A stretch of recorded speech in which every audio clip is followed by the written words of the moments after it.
The secrets.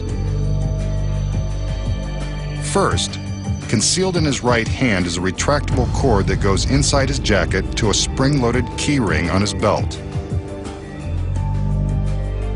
Attached to the end is a suction cup that easily sticks to the smooth light bulb. When it appears that he is preparing to crush the bulb between his hands, he's actually just sticking the suction cup to the sides. See? Now when he pretends to pulverize the bulb into nothing, he's really just hiding it in his hand so we don't see it being pulled away by the retractable line. He then makes some mystical waves of his hand and it appears the bulb has vanished. But now you know where it went. Next, the magician will demonstrate a card trick with a dangerous twist. We want you to know up front this is not something you want to attempt at home. His assistant will act as a volunteer. The magician begins with an ordinary deck of playing cards. He fans them, then shows them to his beautiful volunteer.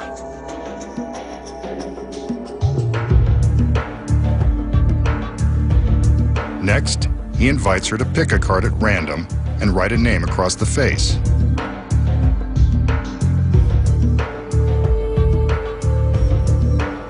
I would have asked her to write her phone number.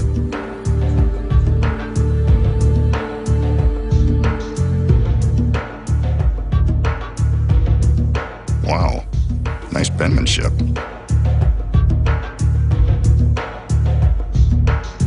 The magician takes the card and does some scribbling of his own, drawing a line beneath the name.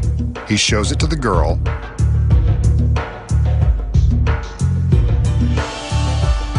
and now he begins to shuffle the cards to bury her cards somewhere inside the deck. He offers the cards to her as he removes a very imposing samurai sword from its scabbard. This sword is very real, very sharp, and is what makes this trick so dangerous.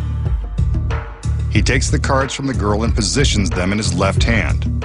With his right, he picks up the sword. He carefully slides the sword into his hand, balancing the deck on the blade. Watch as he counts to 3 and flips the cards into the air, stabbing into them. One card is impaled on the sword, wouldn't you know?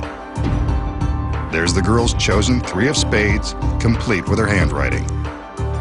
It's a good trick to impress the girls, but I still would have asked for a number.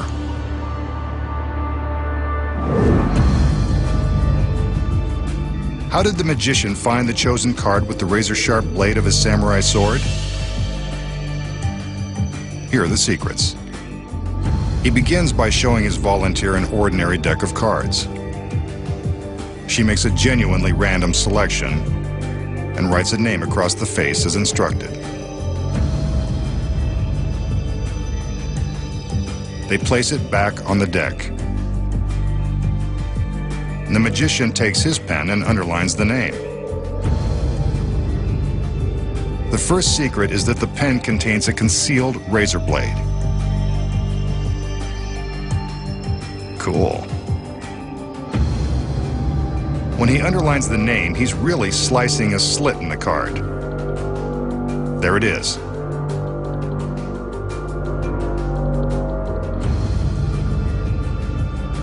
Next, when he shuffles the cards, he's really using a phony shuffle that allows the chosen card to remain undisturbed on the bottom of the deck.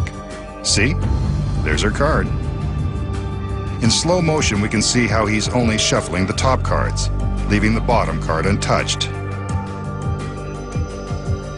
Next, he balances the deck on the blade of the sword. What he's really doing is sliding the sword through the slit he cut with the razor pen.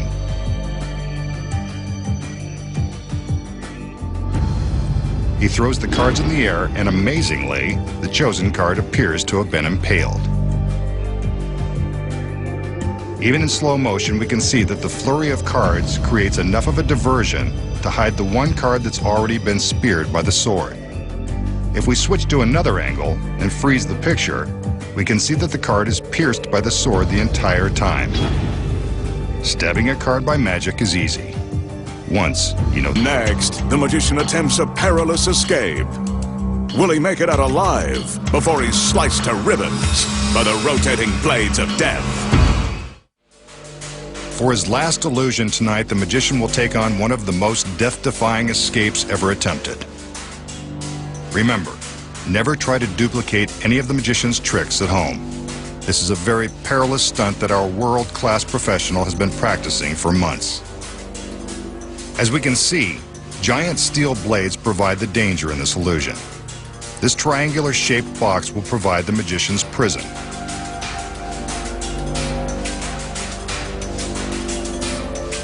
The razor-sharp blades are held at the ends of the steel rails by a rope.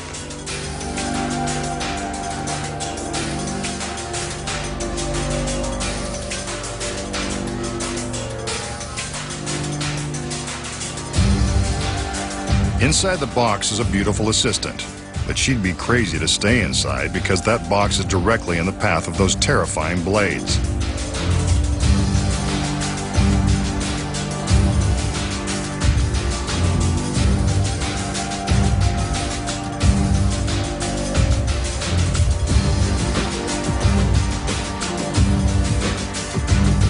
The magician releases a safety cable on one of the blades. Now things are getting dangerous.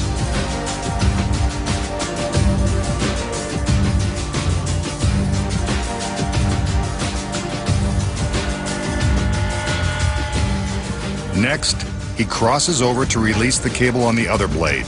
Now a single rope is holding the blades in place.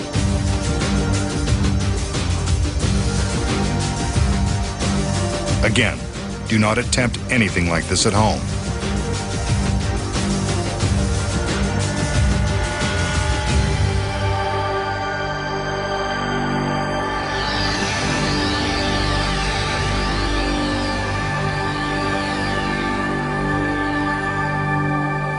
The magician climbs into the box and the door is closed. His assistants secure his hands on the outside of the box.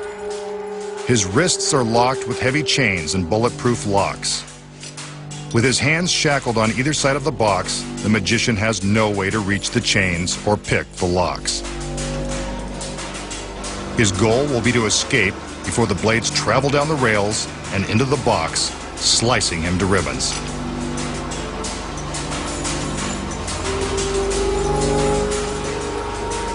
The blades begin to rotate.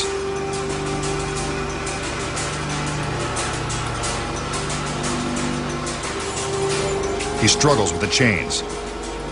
Better hurry, those blades won't wait. Next, the other assistant returns with a torch. She uses the torch to set fire to the rope. When it burns through, the blades will be sent crashing into the box and the magician.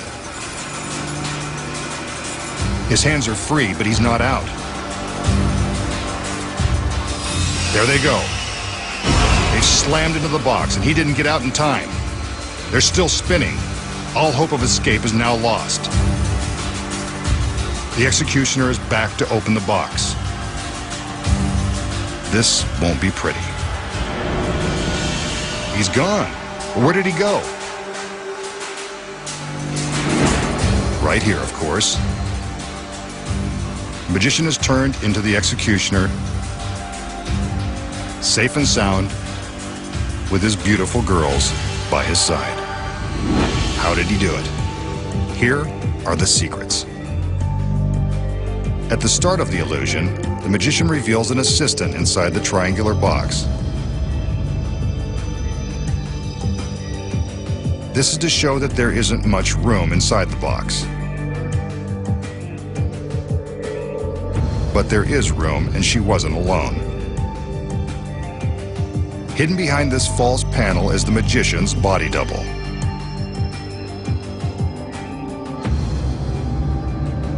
He's in place before the magician ever steps inside.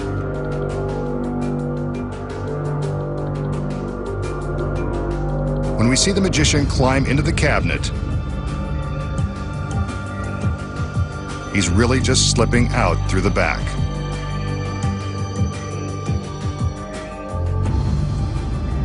From behind, we can see him sneak out, leaving his double inside. The double then slides back to replace the magician, and it's his hand we see being shackled and chained. Next, the double flips a switch to activate the blades. Then his other hand is locked in place, and the audience thinks the magician is secured in the cabinet and struggling to escape. Meanwhile, the magician is being wheeled off stage inside the staircase the assistants use to reach the top of the box. With the spinning blades and flaming torches, the audience doesn't even notice that the girls are taking the staircase off stage. Next, the executioner enters to light the rope and add some danger. Off stage, the magician is slipping into an identical executioner's robe. Now, while the rope is burning, we see the double slip out of the manacles. But how? He simply slides his hands out of the chains and into the box because the chains have been rigged. The metal frame that holds the chains contains a spring-loaded pulley which allows him to slide the chains out, releasing enough slack to slip his hands through. The audience thinks they see the flames burn through the rope, sending the blades into the box. But inside, it's really the double pulling a ripcord and releasing the blades. The burning rope is just for dramatic effect. But how does the double escape being sliced to shreds by the blades? With the front of the box open, we can see that the blades are carefully positioned to enter the front half of the box.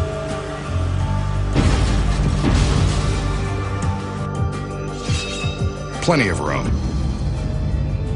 Next, the magician takes the torch from his assistant and returns to the stage. We don't even stop to think it's really him. He opens the box to reveal the blades, and we can't see the double behind the false panel.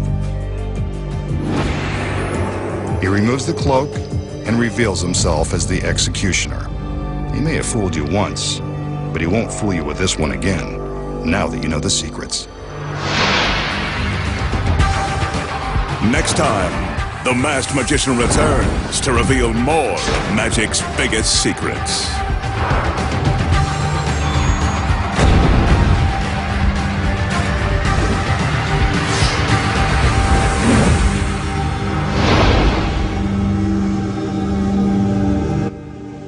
I'll hear bricks. That's what I do. Doesn't make no difference to me if it's Dusseldorf or Darlington. If you embarrass us, we'll come down on you like a ton of bricks. A very appropriate metaphor, Mr. Terrible. Our feed is aimed Pet, Tuesday and Wednesday at 9 o'clock on ITV4.